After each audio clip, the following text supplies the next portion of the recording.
हरे कृष्ण कृष्ण कृष्ण हरे हरे, हरे राम राम राम हरे हरे। हरे कृष्ण कृष्ण कृष्ण हरे हरे, हरे राम राम हरे हरे। हरे कृष्णा। आपका माला का है? माला हो गया। देखो, आज श्रील भक्ति सिद्धांत सरस्वती ठाकुर इनका आविर्भाव है, तो आज हमें उनके लिए थोड़ा एक्स्ट्रा माला करना है। भक्ति सिद्धांत सरस्वती ठाकुर कौन थे? हम उनके बारे में कुछ जान सकते हैं? अवश्य। आज हम उनका जो आविर्भाव है तो उनके बारे में कुछ कथा करेंगे। श्रील भक्ति सिद्धांत सरस्वती ठाकुर का आविर्भाव है, जन्म तिथि है। तो भक्ति सिद्धांत सरस्वती ठाकुर एक गौड़ीय वैष्णव संप्रदाय के महान आचार्य थे। उनका आविर्भाव जगन्नाथपुरी को 6 फरवरी 1874 में दोपहर में 3:30 बजे हुआ। उनके पिता थे भक्तिविनोद ठाकुर और माता थी भगवती देवी। जब भक्तिविनोद ठाकुर की पोस्टिंग जगन्नाथपुरी में हुई थी, तब उन्होंने भगवान जगन्नाथ को प्रार्थना किया कि मैं अभी बूढ़ा हो रहा हूँ और मुझे आपका मिशन का प्रचार करना है, तो इसलिए मुझे आपका मदद चाहिए। Please send me a ray of Vishnu. कृपया मुझे आपका एक पार्षद भेजिए और उसके कारण मैं इस प्रचार को आगे बढ़ा सकता हूँ। तो इसीलिए उस स्थिति में जगन्नाथपुरी में इसलिए भक्ति सिद्धांत सरस्वती का आविर्भाव हुआ। इसका कोई दृष्टांत है कि वो भगवान के पार्षद है? हाँ, आपका प्रश्न सही है कि भक्ति सिद्धांत सरस्वती या भगवान के पार्षद है या रे ऑफ विष्णु है। इसका दृष्टांत है, जब जगन्नाथपुरी में हर साल एक रथ यात्रा होता है जिसमें भगवान जगन्नाथ मंदिर से गुंडीचा मंदिर में जाते हैं। तो उस समय में भक्तिविनोद ठाकुर का भक्ति भवन जो घर है वो ग्रैंड रोड पे है। तो भगवान जगन्नाथ का रथ वहीं पे 3 दिन रुक गया है, वो आगे नहीं जा रहा है। और उस समय में भक्तिविनोद ठाकुर की जो धर्मपत्नी है भगवती देवी, उन्होंने उसका फायदा उठाया और छोटे से बालक विमल प्रसाद को वो लेके आई और रथ के ऊपर गई और बालक को भगवान के सामने रख दिया। नेचुरली बालक ने अपने हाथ से भगवान के चरण को स्पर्श कर दिया। सब लोग देख रहे दृश्य को और भगवान का बहुत सुंदर गार्लैंड जो हार है वो उनके पूरे शरीर को ऐसा एक राउंड करके नीचे गिर गया और सब पूजा ने बोला जय जय, बोले जय जय। और वहाँ के जो महंत थे उन्होंने बोला ये तो भगवान का पार्षद है, तो भगवान विष्णु का पार्षद है, क्योंकि भगवान जगन्नाथ का उनके ऊपर ये कृपा दिख रहा है। और जब ये जो न्यूज है, जो खबर भक्तिविनोद ठाकुर को समझ गई, तो भक्तिविनोद ठाकुर ने भगवान को प्रणाम किया, भगवान को धन्यवाद दिया कि आपने सच में आपका एक किरण मुझे भेज दिया। अरे पर वो सन्यासी थे, पर वो सूट कोट बड़ी कार में क्यों बैठे थे? हाँ, आपका प्रश्न सही है। आपको भी ये प्रश्न आया होगा, क्योंकि वो सन्यासी थे लेकिन वो लेटेस्ट कार में थे, कोट था, सूट था। इस सिद्धांत को कहते हैं युक्त वैराग्य। ये जो सिद्धांत है इसीलिए रूप गोस्वामी जो हमारे संप्रदाय के फाउंडर आचार्य है उन्होंने दिया है कि हर वस्तु भगवान की खुशी के लिए। किसके लिए? भगवान की खुशी के लिए। अगर हम उसको भगवान की सेवा में नहीं लगाएंगे तो वो फाल्गु वैराग्य। कौन सा? फाल्गु। हमारा प्रिंसिपल क्या है? युक्त वैराग्य, क्योंकि हर चीज भगवान की है और उसको भगवान की सेवा में लगाना है। तो भक्ति सिद्धांत सरस्वती ठाकुर ने इस प्रिंसिपल को अपनी भक्ति के प्रचार में अपनाया। वो कार में क्यों जाते थे? अगर वो साइकिल पे जाएंगे तो फिर उनके प्रवचन को कोई नहीं आएगा, लेकिन बड़ी कार में जाएंगे, गांव के लोग बोलेंगे अरे ऐसी कार में आया है। किसमें आया है? कार में। चलो उसको देखने के लिए। और सब जब देखने को आएंगे तो ये कीर्तन करते थे और बढ़िया प्रवचन देते और भगवान का प्रचार करते थे। इसलिए प्रिंसिपल महत्वपूर्ण है। अरे वाह, ये तो अच्छा वैराग्य है। हम मॉडर्न चीजों का इस्तेमाल भगवान के सेवा में करेंगे और हमारे लिए भी थोड़ा। तू तो बरोबर है। हम भगवान की सेवा भी करेंगे और खुद की भी सेवा करेंगे। अभी वैराग्य नहीं, युक्त वैराग्य आ गया। देखिए, हमें इसको गलत तरीके से समझना नहीं चाहिए, क्योंकि युक्त वैराग्य दिखाने के पहले हमें वैराग्य दिखाना चाहिए। भक्ति सिद्धांत सरस्वती का वैराग्य क्या है आपको जानना जरूरी है। जब भक्तिविनोद ठाकुर ने भक्ति सिद्धांत सरस्वती ठाकुर को नवद्वीप भेज दिया तो उन्होंने ऐसा प्रतिज्ञा लिया कि वो 1 बिलियन मतलब 100 करोड़ भगवान का नाम लेंगे। कितना? 100 करोड़। तो उन्होंने ऐसा प्रतिज्ञा लिया। उनको टोटल 9 साल लगा। हर दिन 3 लाख नाम वो लेते थे, 3 लाख भगवान का नाम। उसमें बहुत कड़क पालन करते थे। जमीन पे राइस को रख के उसको गाय की तरह खाते थे। उनका छत टूट गया तो उसको कभी उन्होंने रिपेयर भी नहीं किया। बारिश आया तो छाता लगाया, लेकिन हरे कृष्ण कृष्ण कृष्ण हरे हरे, हरे राम राम राम हरे हरे। और जब उनके सब लोगों ने देखा ये तो रूप रघुनाथ का रिनाउंसिएशन है, ये तो रूप रघुनाथ का वैराग्य है, इतना वैराग्य उन्होंने दिखाया कि उस समय एक कलकत्ता का सबसे बड़ा व्यक्ति आया। उसकी इच्छा थी कि उसको कलकत्ता में वैष्णव का प्रचार करना है, वैष्णव सिद्धांत का प्रचार करना है। सबने बोला जाओ तुम विमल प्रसाद को मिलो। किसको मिलो? विमल प्रसाद। वो कहाँ मिलेंगे? नवद्वीप में। जब ये व्यक्ति आया उसने चारों तरफ देखा, उसको कोई मिले नहीं। फिर वो जंगल से जा रहा था, नदी के किनारे, गंगा के किनारे बैठा था। सडनली उसने एक व्यक्ति को देखा, पूरे बाल बड़े, गोर गोर गोर करके उसने नदी में जम मार दिया। और ये पूछा तुम कौन हो, कौन हो? फिर वापस जम मार के बाद आप कौन हो? बोले विमल प्रसाद हूँ। बोले आप ही विमल प्रसाद हो? मुझे तो चैतन्य महाप्रभु के मिशन को कलकत्ता में स्थापित करना है। गोर गोर गोर। वो भाग गए। बोले ये व्यक्ति क्या प्रचार करने वाला है, ये तो एकदम बाबाजी दिख रहा है, ये तो अपने धुन में। ऐसा उनका वैराग्य था। अब जब तक हमारे पास वैराग्य नहीं, भगवान का प्रेम नहीं, हम युक्त वैराग्य कैसे दिखा सकते हैं? अरे उन्होंने दीक्षा लिया था क्या? अरे उन्हें क्या जरूरत है दीक्षा लेने का, वो तो भगवान के पार्षद है और भक्ति विनोद ठाकुर के पुत्र। हाँ, आपका प्रश्न अच्छा है। देखिए, भले वह भगवान के पार्षद है, लेकिन वो एक आचार्य है।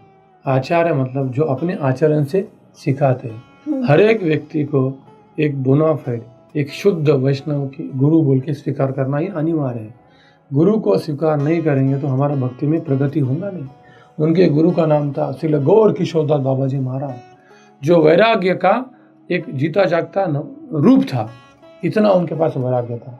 उन्होंने जीवन में प्रतिज्ञा लिया था कि एक भी शिष्य को स्वीकार करेंगे नहीं। लेकिन भक्ति सिद्धांत सरस्वती ने बार बार उनको दीक्षा का आग्रह किया और तब उन्होंने उनको दीक्षा दिया। उसका भी बहुत बड़ा अच्छा प्रसंग है। भक्ति ठाकुर ने उनको बोला था कि जब तक आपको गौर किशोरदास बाबा से दीक्षा नहीं मिलेगा आपका जीवन व्यर्थ है।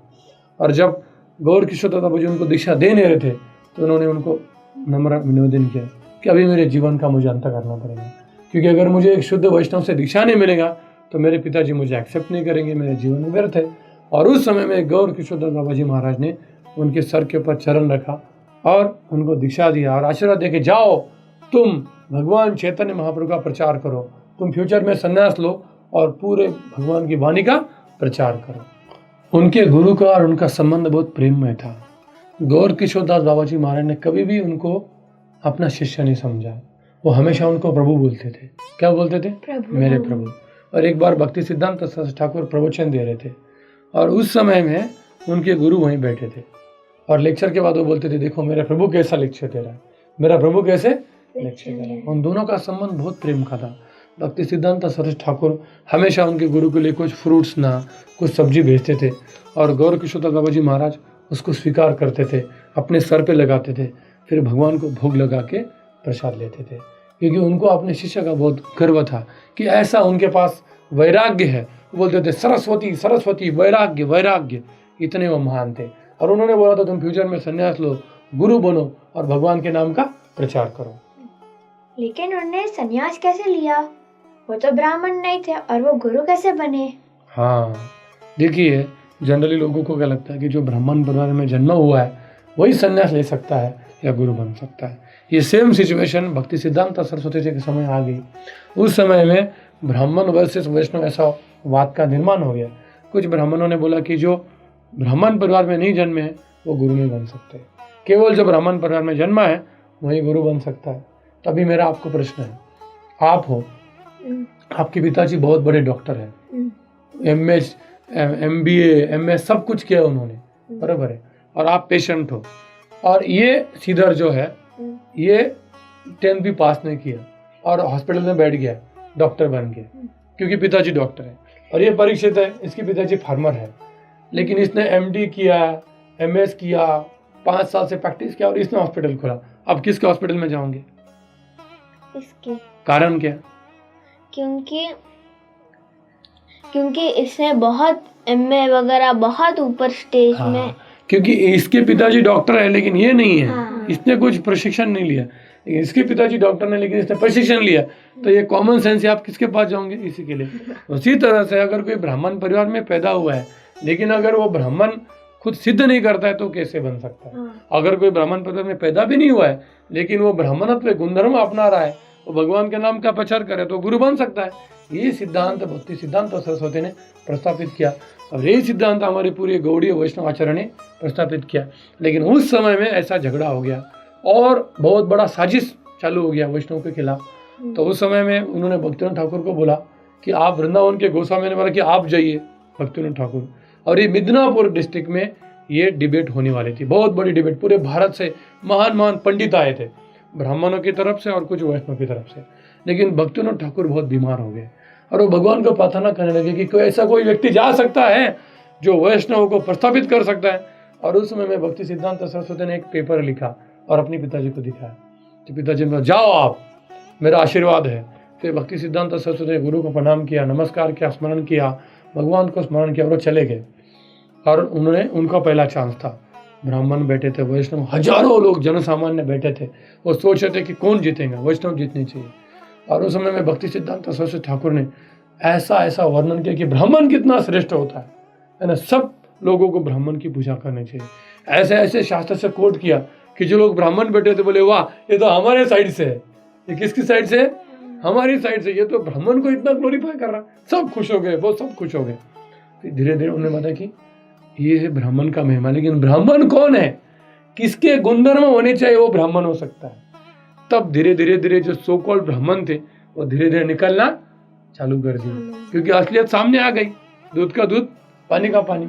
और फिर उन्होंने बोला कि वैष्णव कौन होता है, और फिर शास्त्रों से समझाए कि वैष्णव कैसे सर्वश्रेष्ठ होता है ना। नारायण परा सर्वे न कुतच्छन व्यति स्वर्गापवर्ग नरकेषु अपि तुल्यात् दर्शना, कि नारायण परा भक्त जो होता है वह सर्वश्रेष्ठ होता है। और सब जनसामान्य एकदम जय जय क्या कर रहा था, जय जय। और इतना लोग उनके ऊपर खुश हो गए कि उनको उनका चरण का धूलि लेना था। हजारों लोग दौड़ पड़े, किसकी तरफ? स्टेज की तरफ। पुलिस को लोग अभी स्टैम्पेड हो जाएगा, किसी का डेथ हो जाएगा। उन्होंने अनाउंस किया कि रुकिए रुकिए, आपको सब कुछ मिलेगा।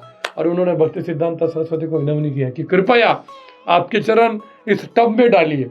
पानी का बड़ा बड़ा ड्रम लिया, उनके पैर उसमें डाले और वो चरणामृत सबको छिड़काया, और तब लोग शांत हो गए। यह है भक्ति सिद्धांत सरस्वती का महीना। भक्ति सिद्धांत सरस्वती ठाकुर की। पर उनका क्या क्या अचीवमेंट था?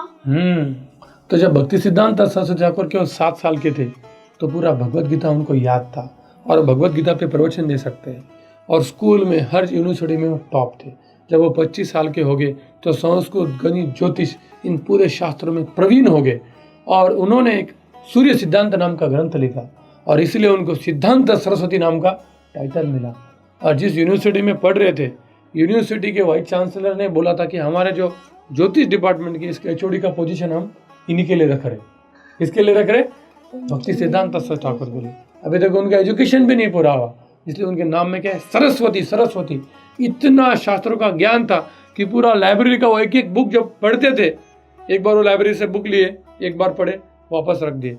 ऐसा बहुत किए तो लाइब्रेरी बोला, अरे अब तुम एक दिन में बुक वापस कर दो, तुमने पढ़ा क्या? तो बोले खोलो कोई भी पन्ना, और उन्होंने डायरेक्ट उसको बता दिया। ऐसा उनका बुद्धिमत्ता था।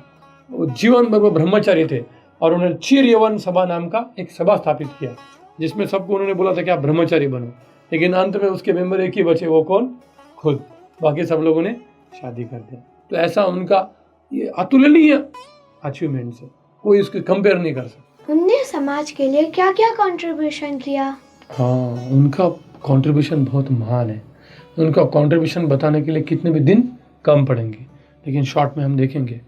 जब एक बार वो निराश हो गए थे, देखा कि समाज में पूरा भ्रष्टाचार है, कास्ट सिस्टम आ गया है ना, लोग धर्म के नाम से अधर्म कर रहे हैं, तब स्वयं चैतन्य महाप्रभु 6 गोस्वामी उनके सपने में आए और उन्होंने बोले कि आप निराश मत होना, आप चैतन्य महाप्रभु के नाम, मेरे नाम का प्रचार करो, कृष्ण भक्ति का प्रचार करो और दैव वर्णाश्रम का स्थापना करो। किसका? दैव वर्णाश्रम। इसका स्थापना करो, हम आपके साथ हैं। फिर उनके आशीर्वाद से भक्ति सिद्धांत सरस्वती ठाकुर ने 1918 से 1937 तक 64 गौड़ीय मठों की स्थापना की। कितने? 64 गौड़ीय मठ। और उन्होंने इंटरनेशनल सेंटरों की स्थापना की, रंगून, लंदन और जर्मनी। और उन्होंने एकदम रिवोल्यूशनरी प्रचार किया। उन्होंने टेक्नोलॉजी का उपयोग लिया, इनोवेशन किए, डायरोमा, है ना, प्रिंटिंग प्रेस, 4 प्रिंटिंग प्रेस, उनके टेम्पल में प्रिंटिंग प्रेस था, है ना। उनके पिताजी ने उनको बोला था कि प्रिंटिंग करो, किताबों की प्रिंटिंग करो। और उन्होंने पहली बार ब्रजमंडल परिक्रमा और नवद्वीप परिक्रमा का स्थापना किया, जिसमें कोई भी व्यक्ति जिसकी कुछ भी कास्ट होने दो, कुछ भी फाइनेंशियल स्टेटस होने दो, सब लोग इसके परिक्रमा करेंगे और भगवान की भक्ति का आस्वादन करेंगे। उन्होंने बहुत सारी किताब ली, भागवतम के ऊपर, भगवत गीता के ऊपर, उपनिषदों के ऊपर बहुत सारी टीका लिखी। उन्होंने भक्ति विनोद ठाकुर के बहुत सारी किताबों को उन्होंने एडिट किया। और इतना ही नहीं, उन्होंने दूसरे संप्रदाय की भी किताबें लिखी, रामानुज संप्रदाय, मध्व संप्रदाय, और चारों संप्रदाय को उन्होंने यूनाइट किया। उनके भी प्रिंसिपल किए, उनकी भी किताबें उन्होंने प्रिंट की। ऐसा उनका अनगिनत कंट्रीब्यूशन पूरे समाज के लिए। और उनका सबसे महत्वपूर्ण कंट्रीब्यूशन आपको समझना चाहिए, उनके शिष्य थे श्री श्रीमद एसी भक्तिवेदांत स्वामी श्रील प्रभुपाद, जो उनको उल्टा जंक्शन में उनको मिले थे। और उन्होंने उनको आज्ञा दिया था कि जब भी तुम्हारे पास पैसे आएंगे तो क्या करो, किताब प्रिंट करो। क्या करो, किताब प्रिंट करो। और इस भगवान चैतन्य महाप्रभु के आंदोलन का अंग्रेजी भाषा में जाके फॉरेन कंट्रीज में प्रचार करो। और हमें सबको पता है प्रभुपाद जी को जो इंस्ट्रक्शन मिला था, जो उनके हृदय में सीड था, और इसलिए उन्होंने इस्कॉन की स्थापना की, international society for Krishna consciousness. अभी श्रील भक्ति सिद्धांत सरस्वती के प्रेरणा के कारण प्रभुपाद जी ने कितने सारी मंदिरों की स्थापना की। और इस्कॉन के अभी 600 के ऊपर अधिक मंदिर है, अनेक शिष्य है, हरिनाम संकीर्तन है, गुरुकुल है, फार्म प्रोजेक्ट है, अनेक मंदिर, प्रिंटिंग प्रेस, और कितनी सारी किताबों का हमने प्रचार किया। भगवत गीता कितने सारी भाषाओं में आई। ये सब कहाँ से आया? भक्ति सिद्धांत सरस्वती की प्रेरणा से। पर उनका कोई अंतिम उपदेश था क्या? बरोबर है। जब भक्ति सिद्धांत सरस्वती ठाकुर इस प्राकृत जगत से वो लोग जाने वाले थे, उस समय उन्होंने अपने सभी शिष्यों को बुलाया और बहुत गंभीरता से सबको उपदेश दिया कि हमें कभी भी खुद को बड़ा गुरु नहीं मानना चाहिए। हमेशा खुद को क्या मानना चाहिए? रूप गोस्वामी के चरणों की धूल। कभी भी ज्ञान प्राप्त करने के पीछे मत जाओ, हमेशा केवल शुद्ध भक्ति के पीछे जाओ, ज़्यादा फॉलोअर के पीछे मत जाओ। हमेशा ये सोचना है कि हमें चैतन्य महाप्रभु के आंदोलन का प्रचार कैसे करना है। और इसलिए ने स्वामी प्रभुपाद जी को वही बोला था कि आपको पैसे आए तो क्या करो, बुक प्रिंट करो और प्रचार करो, और भगवान हमेशा तुम्हारे साथ में रहेंगे। हमेशा भक्तों के साथ रहो, कीर्तन में करो, प्राण आछे यार से हेतु प्रचार। जिसके पास प्राण है वही संकीर्तन करेगा, है ना। केवल संकीर्तन में ही व्यक्ति खुश हो सकता है, बाकी कोई भी चीज से उसका आत्मा खुश नहीं हो सकता है। ये उनका अंतिम उपदेश था। श्री भक्ति सिद्धांत सरस्वती ठाकुर की जय, श्री भक्ति सिद्धांत सरस्वती आविर्भाव की जय, श्री प्रभुपाद की जय। हरे कृष्ण कृष्ण कृष्ण हरे हरे, हरे राम राम राम हरे हरे। आपको अगर ये अच्छा लगा वीडियो तो आप प्लीज लाइक कीजिए, सब्सक्राइब एंड शेयर।